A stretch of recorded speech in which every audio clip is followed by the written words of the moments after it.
Les presentamos al licenciado Francisco Nutriales, alias Panchito. Él es una nutria. Recuerden que no se deben de tener como mascotas.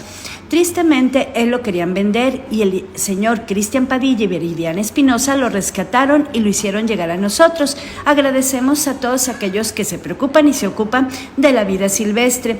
También a aquellos que nos han donado leche o han apoyado de una u otra manera. Él está consumiendo leche, pero también pescado, camarón y algunas otras cosas.